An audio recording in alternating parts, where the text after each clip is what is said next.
Hello friends, ഞാനൊരു live update പറയാനാണ് വന്നത്. കുറച്ച് വൈകിപ്പോയി, എന്നാലും പറയട്ടെ. രേണു സുധിയും അനീഷും തമ്മിൽ രാവിലെ തന്നെ നല്ലൊരു ഉടക്ക് കഴിഞ്ഞിട്ടുണ്ടായിരുന്നു. അതെന്തിനാന്ന് വെച്ചാൽ രേണു സുധി ഉറങ്ങി എന്നാണ് പറയുന്നത്.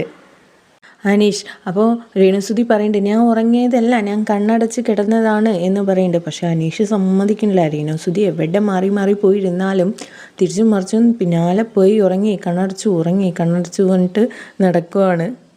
അപ്പോൾ ഷാനവാസൊക്കെ പുറകെ നടന്ന് പറയുന്നുണ്ട്, മോനെ അത് നീ കൂട്ടിയാൽ കൂടുന്ന ആളല്ല, അത് രേണു സുധിയാണ്, വെറുതെ കളിക്കാൻ നിൽക്കണ്ടെന്നൊക്കെ പറയുന്നുണ്ട്. ഇതൊന്നും അനീഷ് കേൾക്കണില്ല, പുറകേ നടക്കുകയാണ്.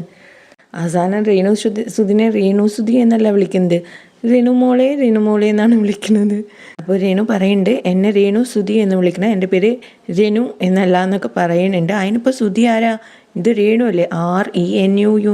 സുധി ആരാന്ന് ചോദിച്ചതും ഷാനവാസ് പറഞ്ഞു, വേണ്ട, ആ കളി ഇവിടെ നടക്കൂല, അത് വെച്ചിട്ട് ഇവിടെ കളിക്കണ്ട എന്ന് പറഞ്ഞ് പോയി. ഇതായിരുന്നു ലൈവിൽ നടന്നത്.